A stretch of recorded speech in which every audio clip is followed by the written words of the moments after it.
Hello guys, good day.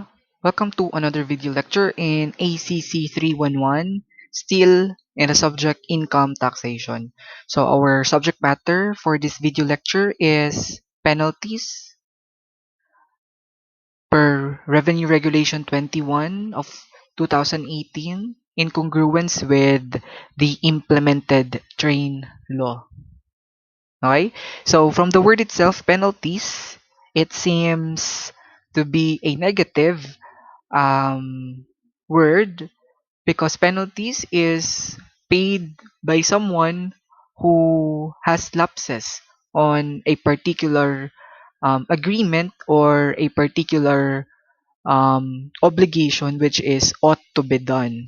Okay, so in this video lecture we will be discussing about the penalties that is to be paid aside from the income tax that is to be payable by a particular taxpayer, if ever such taxpayer um, may become delinquent or um, may become deficient in paying their income taxes. Okay, so we have here the term penalties. Okay, we have several penalties. We have two types, your surcharge and interest.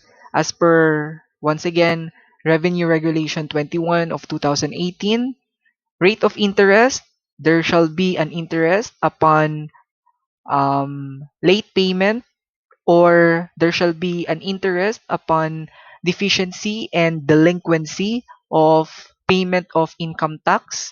So there shall be assessed and collected on any unpaid amount of tax interest at the rate of double the effective legal interest rate for loans or forbearances of any money in the absence of an express stipulation as set by the Bangko Sentral ng Pilipinas or BSP from the date prescribed of payment until the amount is fully paid.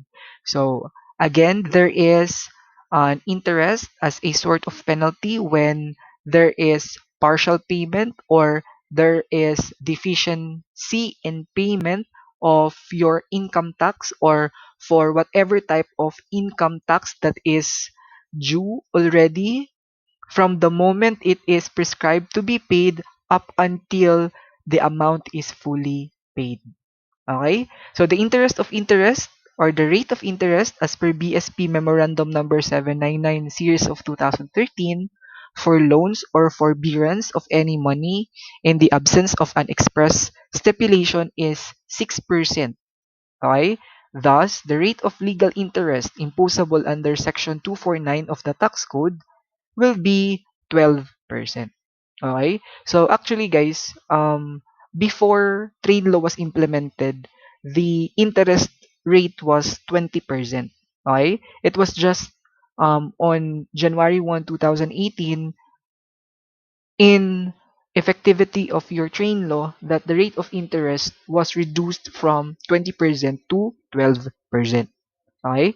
So we have here two types of interest, as what I have mentioned with you earlier, the deficiency and the delinquency interest. Okay, so deficiency interest, it is an interest imposed on any deficiency tax due, which interest shall be assessed and collected from the date prescribed for its payment until A, fully payment thereof, or letter B, upon issuance of a notice and demand by the commissioner or his authorized representative, whichever comes first. Okay? So there is payment of or there is a penalty of deficiency interest when again the income tax paid or any other tax paid is actually deficient. Okay? When we talk about deficient, meaning kulang. Okay? The amount paid by the taxpayer is kulang. So there will be an imposed deficiency interest. Okay? So as mentioned earlier, your deficiency interest will be 12%. Now, the other one is your delinquency interest. Delinquency interest is imposed on failure to pay, number one, the amount of tax due on any return to be filed, or the amount of the tax due for which no return is required, or a deficiency or any surcharge or interest thereon on the due date appearing in the notice and demand of the commissioner or his authorized representative until the amount is fully paid, which interest shall form part of the tax. So what's the difference between deficiency interest and delinquency interest? In deficiency interest, there is an actual payment being made, but it's just that the paid income tax or any other tax is deficient, meaning kulang. Unlike in the second one, nga si delinquent interest or delinquency interest is wala talagang gibayad na tax. Okay? No payment, no? Failure to pay any amount of the tax due on any return to be filed or any amount of tax due for which no return is actually required. Okay, so that is the two types of interest, deficiency interest and delinquency interest. And both of that interest is will be 12% interest as mentioned earlier by the revenue regulation. Now, upon the effectivity of train law, in no case shall be the deficiency and delinquency interest prescribed herein be imposed simultaneously. Okay, what do we mean by non-simultaneous implementation of delinquency and if the deficiency and delinquency interest? Okay, so when a taxpayer is already penalized by a deficiency interest, it can no longer be taxed another 12% for delinquency interest or vice versa. Okay? Kasi before, when train law was not yet implemented, these two can be imposed simultaneously. If the taxpayer is, delinquent, so therefore, it will also be, if the taxpayer is delinquent, then therefore it will be penalized by 20% interest. And at the same time, it will also be penalized for another 20% for the deficiency of the interest or deficiency of the payment of tax.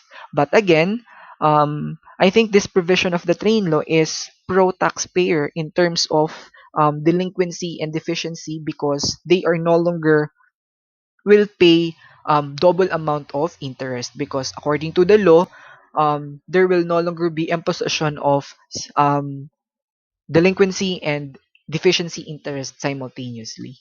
Okay, so aside from our interest, we also have surcharge. Okay? Your surcharge is imposed on the late filing and payment of taxes. Okay? Or the late filing and payment of taxes is subject to the following additional charges. Okay? So, number one, surcharge, which is 25% of the basic tax for failure to file or pay deficiency tax on time.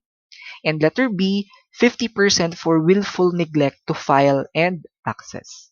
Okay? The non-filing is considered willful neglect if the BIR discovered the non-filing first. So it was qualified in this provision that it will be considered as a willful neglect when it is actually BIR who discovered the non-filing of that particular taxpayer of its return and non-payment of their income tax due to the BIR. So, if the BIR or if the taxpayer filed a return before the receipt of such notice, then therefore the same will be considered simple neglect and therefore will be subjected to 25% surcharge. Now, before we proceed, guys, with the sample illustrations. Now let us differentiate your interest and your surcharge first. So your interest, it will be per annum basis. So that means if you are only late for 1 month, then therefore you will only be liable to pay an interest equivalent to 12% multiplied by 1 over 12. Okay? Or if you are only late for 5 days, so therefore, you will only be liable to pay additional deficiency or delinquency interest of 12% times 5 over 365. Okay? So that is for interest. Meaning, it runs every day. Your interest runs every day. But on the other hand, when we talk about surcharge, um, surcharge will be charged on its entirety, no? Regardless on the the the time that the taxpayer has delayed or has failed to pay, no, its income tax return or payment of its income tax due. So regardless if the taxpayer is late for how many months or it's only late for 1 day, then therefore there will be a charge of 25% directly or 50% directly for willful neglect. Unlike with that of your interest na it will be it will be prorated every day, no? For from the time it was due up to the time it was paid by the taxpayer. Okay, so we have here sample transactions or sample circumstances where the taxpayer will be liable for a 25% surcharge. Number one, late filing and late payment of tax. Okay, so that will be charged 25%. Late filing and late payment, guys, that will go simultaneously because the filing and payment will be done on the same day, right? So when you file, you pay your income tax directly. So that is why you will be charged 25% when there is a late filing and eventually late payment of tax also. And then letter B, filing on time. Okay, you filed on time on the exact date, but with wrong internal revenue officer. So meaning you must consider paying only in the correct revenue officer. Okay? If you belong to a particular revenue district officer, then therefore you will only be paying in that particular officer or to any accredited bank of that revenue district officer or internal revenue officer. Okay? For example, you belong in Davao City, na RDO, so therefore you will submit and you will file and pay your income tax in that RDO, not on the other other revenue offices in the Philippines. Pero kung again you filed but in a wrong internal revenue officer, then you will still be charged. Although you filed on time, but you will be charged 25%. Okay? Although there will no longer be imposition of deficiency or delinquency interest, but there is um, um, an imposition of your surcharge. Okay? And the other one, guys, is 50% surcharge. 50% surcharge will be implemented on late filing and late payment due to taxpayers' willful neglect. So yun na nga kanina, no? How are we going to qualify if it's willful neglect? It will be willful neglect daw if it's the BIR who discovered the non-payment and non submission of the return first. Okay? So dapat on your part as a taxpayer, on our part as a tax accountant, we should be more, no? We should be more vigilant over the others, and vice versa. And if we are on the point of view of the BAR, we should also be more vigilant over the others. Okay, so this time we also have compromise penalty, no? Aside from your interest and surcharges, we also have this type of penalty which is considered as compromise penalty. This compromise penalty is an amount paid in lieu of a criminal prosecution over a tax violation. So usually this compromise penalty is computed using a particular table. Okay? So I think we have an illustration. So let's discuss specific illustration. I think this is pertaining to delinquency, okay, and deficiency and delinquency. In this case, we have Mr. A has been assessed deficiency income tax of 1 million exclusive of interest and surcharge for taxable year 2018. The tax liability has remained unpaid despite the lapse of June 30, 2020. Okay? The deadline for payment stated in the notice and demand issued by the commissioner. Payment was made by the taxpayer on February 10, 2021. So there is a deficient payment of 1 million, meaning nagkulang ng payment of 1 million, and there is an ultimatum given by the commissioner on June 30, but it was actually paid pa on February 10. So therefore, um, the taxpayer will be penalized first with a surcharge for late payment. Okay, so it will be penalized for 25%. So 25%. surcharge for late payment because ano man ito guys, there is a filing. It is not willful, it is not charged 50% because there is ano man, there is filing. It's just that it's deficient. Okay? There is filing made by the taxpayer, pero it's just that it is deficient. So therefore, there will be an imposition still of 25%. So 25% to be multiplied to the deficient income tax of 1 million, which is 250,000. And then there will also be an imposition of deficiency interest. Okay? There will be an imposition of deficiency interest.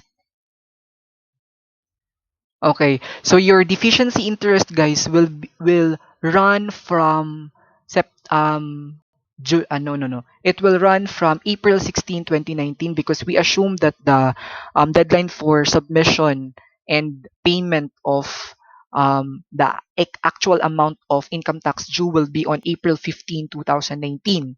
So therefore, it will run from okay ha, see 4/16/19 or April 16, 2019, it is the first day na naglaps yung deficiency.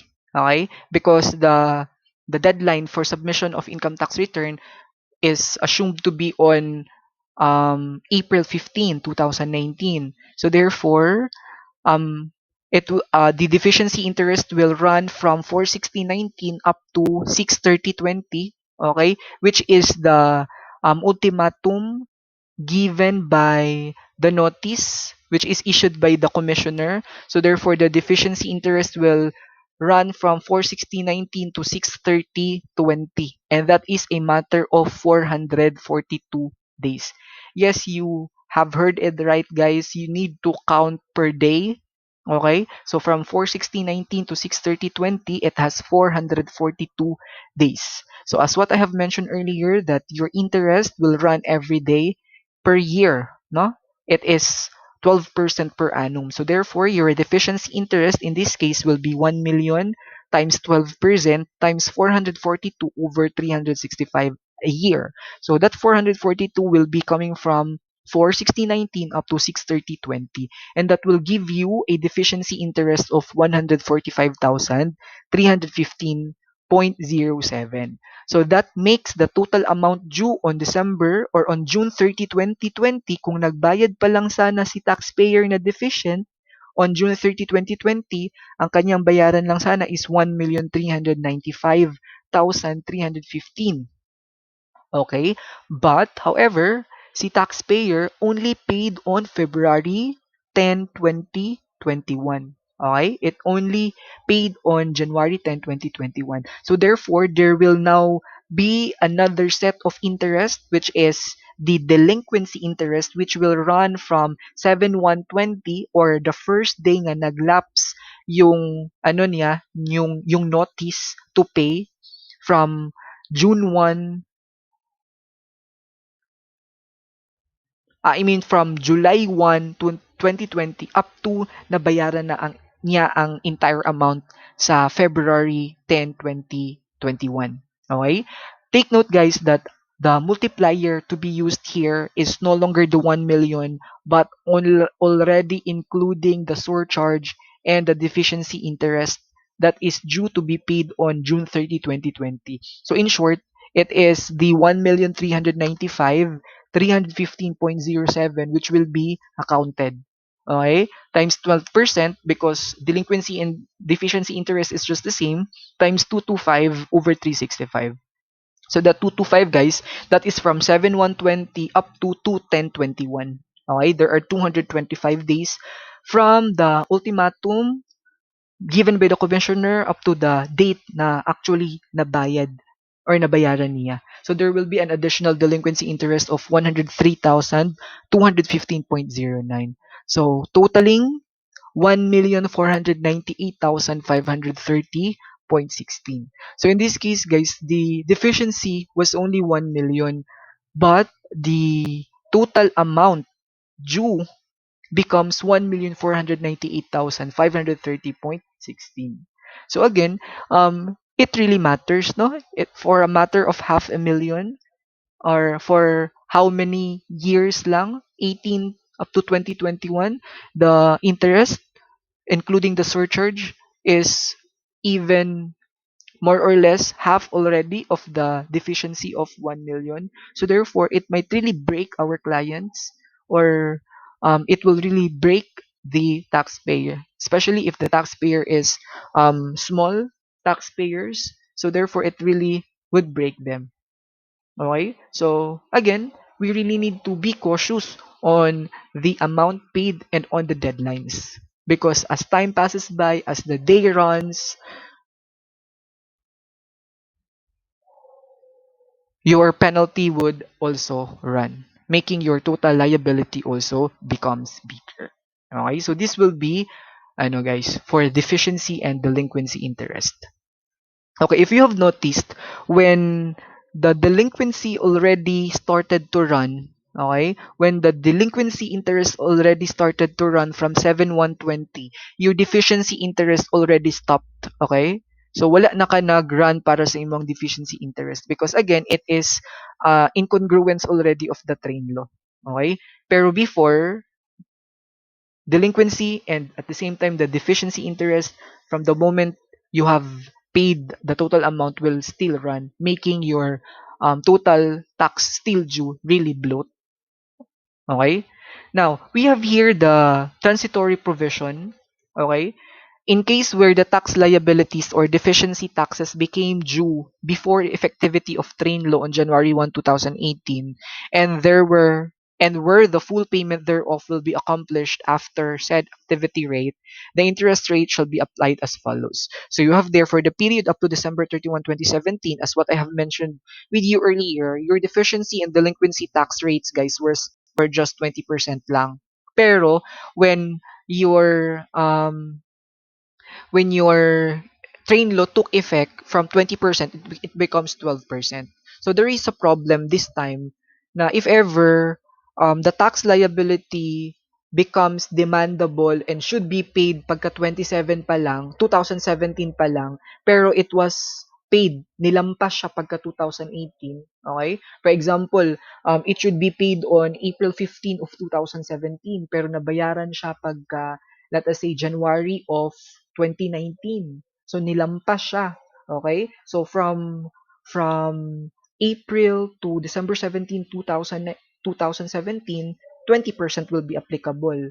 And then from January 1, 2018 up to the date kung asa niya nabayaran in full ang deficiency, then 12% will be applied. Okay? So we have here an illustration. Let us say a taxpayer has been assessed deficiency income tax of 1 million exclusive of interest and surcharge for a taxable year 2018. Now, the tax liability has remained unpaid despite the lapse of June 30, 2017. Okay? Mm-hmm. The deadline for payment stated in the notice and demand issued by the commissioner payment was made by the taxpayer on Feb 10, 2018.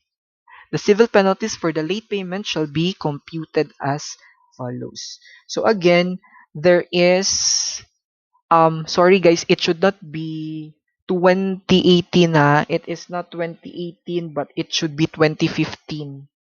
Okay? It should be 2015. The income tax due was for the taxable year 2015. The ultimatum made by the commissioner was on June 30, 2017, but it was actually paid on Feb 10, 2018. Okay? It was actually paid on Feb 10, 2018. So, ang taxable year kay 2015, not 2018. Okay, so in this case, again, there will be a 25% surcharge since there is deficiency. And wala mang changes sa ato ang surcharge rate before train law and after train law, it's still 25% for um, ordinary late payment and then 50% for willful neglect of payment. So there will still be an imposition of 25%. So 1 million times 25%. So there is a surcharge of 250,000. And then there is a deficiency interest, guys, of 20%. Okay? This time there will still be 20% na deficiency interest. Okay, there will still be a deficiency interest of um 20%. Okay, 20% from the date it should be paid. Okay, from the date it should be paid up to December 30, 2017, which is the last date. Okay, which is the last date of guys, which is the last date nga effective ang 20%. So that is 441 days. Okay. So again, it will run from 4/16/16 or April 16, 2016 up to um this is 6/30/2017, which is the ultimatum, okay? June 30, 2017 ultimatum made by the BIR. Now, if you would ask, sir, nga nung 4/16/16 man siya. Okay? It's 4/16/16 kasi the taxable year is 2015. Okay? Dili na siya 2018 but 2015. And the income tax return for taxable year 2015 should be submitted on or before April 15 of the succeeding year. And that is April 15, 2016. So that is why deficiency interest will start counting from 4/16/2016, which is one day after the deadline nga April 15, 2016, up to 6/30/2017, which is the deadline set by the commissioner on June 30, 2017. So there is a deficiency of 20% for that. So 1 million times 20%. So we have 441,000 times 441 over 365. So that gives you these figures. Okay, so we have total surcharge and deficiency interest of 491,643.84. Okay? And your total amount due sana kung nabayaran pa lang on June 30, it is not 2020 but 2017. Okay? Kung nabayaran sana on June 30, 2017, it should be 1,491,643.84. Pero wala man siya nagbayad pa on June 30, 2020, then therefore your guys, your delinquency and deficiency will continue to start. Okay? Will continue to run. Okay? Pero this time, since 2017 pa lang man okay? Since 2017 pa man siya, from up to December 31, 2017, so therefore, pwede i-impose ang deficiency and ang delinquency simultaneously. Kaya wala pa man nag-took effect ang non-imposition of delinquency and deficiency tax simultaneously.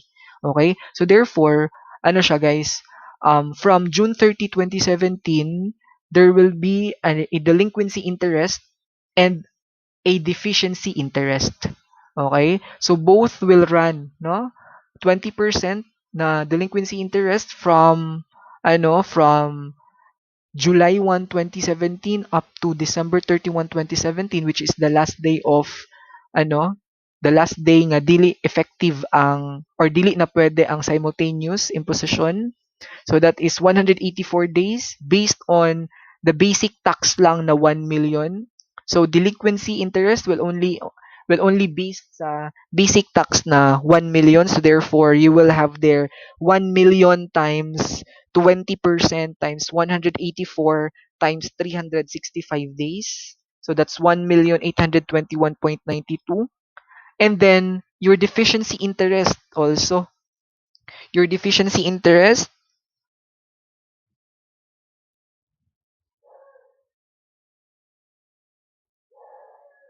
Okay. Guys, my bad, no? Baliktad na siya. Kaning sa taas, it should be deficiency. Kaning sa baba, it should be delinquency. Okay? Kaning sa taas, it should be deficiency. And si delinquency, it should be kaning sa baba. Okay? So, there will be a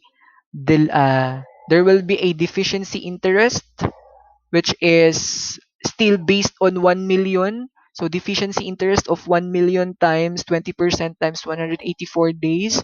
So there will be 100,821.92. So this is from 1 million times 20% times 184 over 365. So again guys si deficiency always siya mag-base kay basic tax.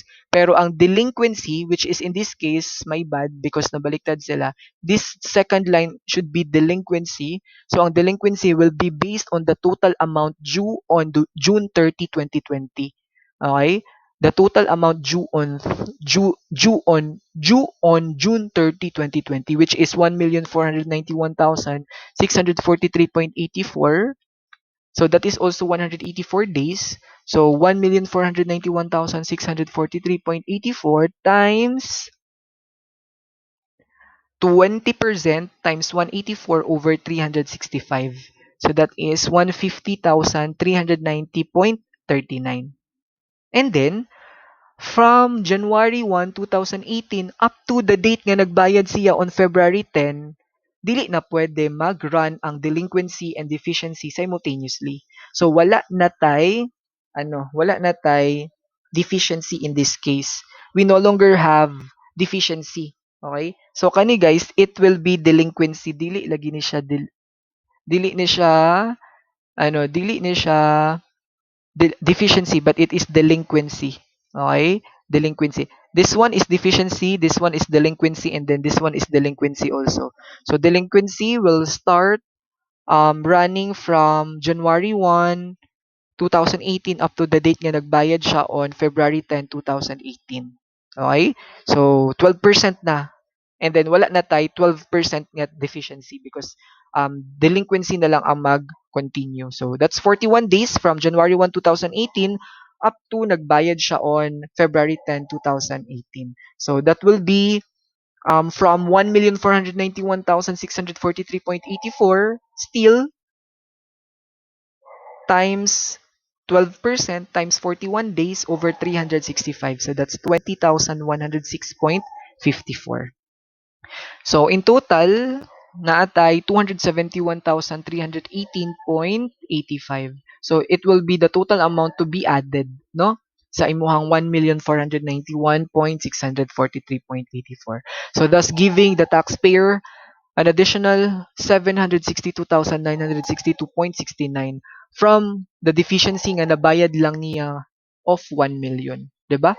From the deficiency of 1 million, it will cost the taxpayer additional 762,962.69. Okay? So, let's proceed. Another illustration, guys, pertaining to non-withholding and non-remittance of withholding tax. So, in this case, there is also a penalty imposed on non-withholding and non-remittance of withholding tax. It is imposed on the employer. For example, on March 1, 2020, the taxpayer paid rental expenses to a lessor but failed to withhold the 25,000 creditable withholding tax on the rental expense, which should have been remitted to the government on April 1, 2020. So the taxpayer discovered the oversight on April 1, 2021 and wished to settle the same. So in this case, guys, there is failure to pay 25,000 of the withheld income tax. So again, the withholding tax due of 25,000, and then it will be penalized for a surcharge of 25,000 since they wish to settle man and they were the one who discovered it, not the BIR, so it will only be liable for 25% na surcharge.